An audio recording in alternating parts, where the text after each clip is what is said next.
सबसे पहले तो बात कर लेते हैं तेज प्रताप यादव के बारे में, जिनका एपिसोड खत्म होने का नाम नहीं ले रहा है। लगातार उनको लेकर चर्चाएं होती रहती है। इस बीच अभी एक खबर उड़ी है कि बीजेपी उनसे संपर्क कर रही है कि वो उनके चुनाव चिन्ह पर चुनाव लड़ें। कितनी सच्चाई है इस खबर पे? देखिए, अभी ये औपचारिक तौर पर तो नहीं कहा जा रहा है, लेकिन सियासी गलियारे में इसकी चर्चा है। अच्छा। और खबर ये है कि दिल्ली से पटना फोन गया है और पटना के कुछ नेताओं को इस पर लगने को कहा गया है। अच्छा। दरअसल वो कहते हैं ना, घर फूटे गंवार लूटे। और लालू प्रसाद यादव बहुत तरह की समस्याओं को झेल रहे हैं। जैसे आपको मालूम है, वो सजा याफ्ता भी रहे, वो कई सारे मुकदमे भी चल रहे हैं, लेकिन लालू प्रसाद उसको हैंडल कर लेते हैं और जनता के बीच पैठ बनाए रखने में वो कामयाब हैं। पर सवाल उठता है, जब अपने पुत्र का रवैया अगर लालू के खिलाफ होगा, वैसे अभी तक है नहीं, लेकिन अगर खिलाफ होगा तो आप समझ लीजिए कि जो एंटी आरजेडी पार्टीज है उसको सियासी तौर पर कितना फायदा पहुंच सकता है।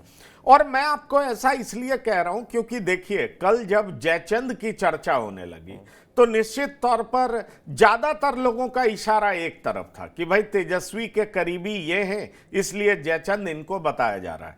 लेकिन सम्राट चौधरी ने कहीं भी तेज प्रताप को लेकर के कुछ नहीं बोला।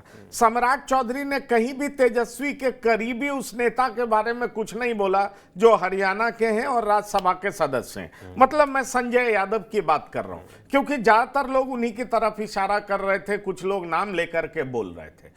पर सम्राट चौधरी ने कहा कि भाई बिहार के जयचंद तो सिर्फ लालू प्रसाद हैं, क्योंकि उन्होंने कर्पूरी ठाकुर को धोखा दिया, उन्होंने तमाम वैसे समाजवादियों को धोखा दिया और बाद में वो कांग्रेस की गोद में बैठ गए।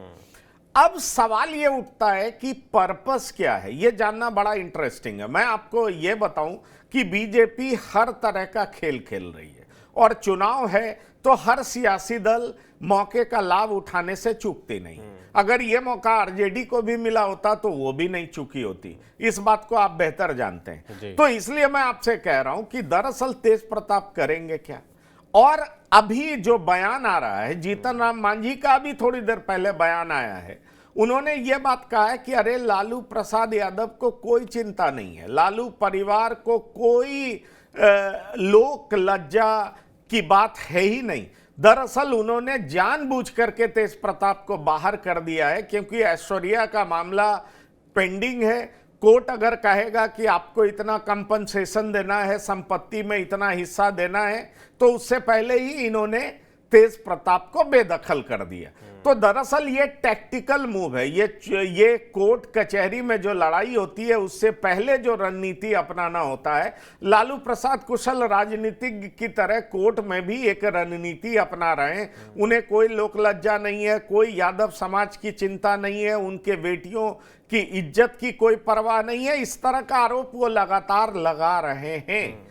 पर दूसरी तरफ जो मेरे पास जानकारी है, और मैं आपको बताऊं कि दूसरी तरफ यह भी प्रयास है कि अगर तेज प्रताप नहीं माने तो ऐश्वर्या मान जाए, ऐश्वर्या को मैदान में उतारा जाए और लालू परिवार को मेलाइन किया जाए कि ऐश्वर्या के साथ किस तरह का कंडक्ट हुआ है, किस तरह का व्यवहार हुआ है। देखिए, मेरे पास यह जानकारी है, मैं पुख्ता तौर पर आपको कह सकता हूं कि ऐश्वर्या का परिवार नीतीश कुमार से भी मिला था।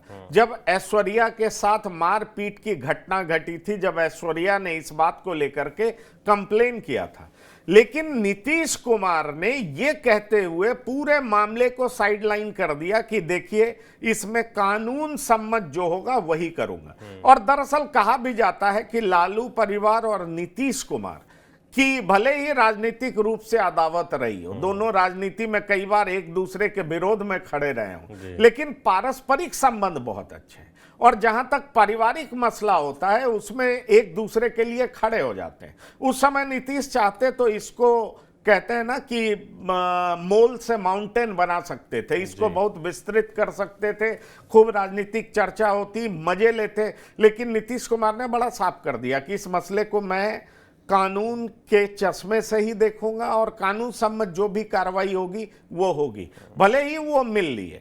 ऐश्वर्या के पिता से और तमाम लोग से, क्योंकि वो भी रेपुटेड परिवार है। दरोगा राय की पौत्री है ऐश्वर्या, नीतीश कुमार से मिलना चाहते थे उनके पिता, उनका पूरा परिवार मिला, लेकिन उन्होंने थाने में केस करने को कहा। थाने में केस हुआ और कानून सम्मत जो कार्रवाई हो सकती थी वो हो सकती थी, लेकिन बीजेपी के साथ ऐसा नहीं है। आप जान लीजिए, आरजेडी और बीजेपी एक दूसरे के घनघोर कॉम्पिटिटर हैं। दरअसल दोनों में ही लड़ाई चलती है कि हमारा वोट बैंक ज्यादा या तुम्हारा वोट बैंक ज्यादा।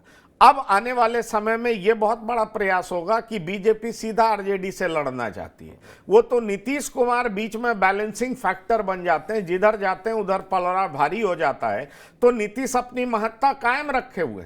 पर दोनों पार्टी को यह कसक है कि हमारे पास वोट ज्यादा है, तो हमारे पास वोट ज्यादा होने के बावजूद मतलब नीतीश कैसे सीएम है। इसलिए मैं आपसे कह रहा हूं कि इसको नीतीश कुमार ने बहुत तवज्जो नहीं दिया, लेकिन अभी बीजेपी के तरफ से यह प्रयास किया जा रहा कि क्या तेज प्रताप हमारे पाले में आ सकते हैं। नंबर 1, अपने पाले में नहीं भी ले तो यह प्रयास किया जा सकता है कि हसनपुर से तेज प्रताप इंडिपेंडेंट चुनाव लड़ लें और एनडीए उनको सपोर्ट कर दे।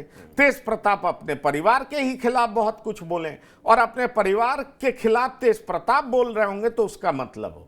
तो यह बड़ी इंटरेस्टिंग सिचुएशन होगी और इसका लाभ जितना राजनीतिक रूप से लिया जा सकता है। इसलिए मैंने आपको बताया कि कुछ नेताओं ने मुझे बताया कि इस तरह का भी प्रयास हो सकता है, इसकी संभावनाएं बहुत ज्यादा है। लेकिन जिस तरीके से तेज प्रताप ने अपने माता पिता पर विश्वास जताया है, वो आप देख सकते हैं कि किस तरीके से जताया। लेकिन उन्होंने कह दिया कि पार्टी के भीतर जयचंद है।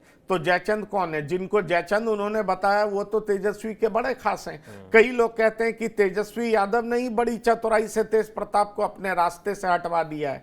ये सारी बातें, पर गंभीर सवाल ये है कि उन्होंने अपने रास्ते से हटाया है।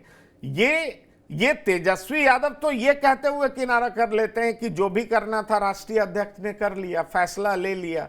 भले ही ये टैक्टिकल मूव हो, लेकिन कई लोग तेजस्वी का नाम भी घसीटते हैं इसमें। बहरहाल, राजनीति में अवसर गंवाया नहीं जाता है। अगर विपक्ष को इसमें अवसर दिखाई पड़ रहा है और खास तौर पर चुनाव के मुहाने पर, तो निश्चित तौर पर विपक्ष इसका लाभ उठाने का प्रयास करेगा। और ऐसा समय आया है। तेज प्रताप क्या चुनाव नहीं लड़ेंगे? बड़ा सवाल है। जैसे आरजेडी के सुप्रीमो ने उनको पार्टी से, परिवार से बाहर कर दिया, तो क्या तेज प्रताप चुप्पी साधे रखेंगे? कितने दिन तक तेज प्रताप चुप्पी साधे रखेंगे? अगर ये लालू प्रसाद की तरफ से टैक्टिकल मूव है, चाहे पॉलिटिक्स को लेकर के हो, चाहे कोर्ट में केस को लेकर के हो, तो क्या तब तक तेज प्रताप चुप्पी साधे रखेंगे? और अगर चुप्पी साधे रखे तो ठीक है, परिवार एकजुट दिखेगा। लेकिन अगर तेज प्रताप की महत्वाकांक्षा जगती है कि मैं क्यों नहीं चुनाव लड़ूं, मैं क्यों नहीं ये करूं, तो आखिरकार क्या लालू प्रसाद उनको टिकट देंगे? और टिकट देंगे तो ये बात तो उठेगी कि अरे आपने नाटक किया था। तो मुझे नहीं लगता है कि पॉलिटिकली ये जुआ लालू प्रसाद खेलेंगे। ऐसी परिस्थिति को कैसे बीजेपी भुना पाएगी, एनडीए भुना पाएगा, ये देखना दिलचस्प होगा। इसलिए ये सवाल उठ रहा है कि क्या तेज प्रताप चुनाव लड़ते हैं तो इंडिपेंडेंट कैंडिडेट होंगे और उनको समर्थन क्या बीजेपी और जेडीयू करेगा, एनडीए करेगा? यह एक बड़ा सवाल उठ रहा है। या बीजेपी के टिकट पर भी लड़ सकते हैं, क्योंकि दूसरी तरफ मैंने आपको बताया कि अगर तेज प्रताप को एनडीए समर्थन करेगा तो फिर ऐश्वर्या की बात भी तो होती है कि ऐश्वर्या से भी बीजेपी संपर्क कर सकता है, या उनके परिवार से करने वाला है वो लालू परिवार के विरोध में उनको उतार सकता है। ये सारी संभावनाएं हैं। इसलिए ये जो मुद्दा है वो बहुत गर्म है और बहुत चर्चा में।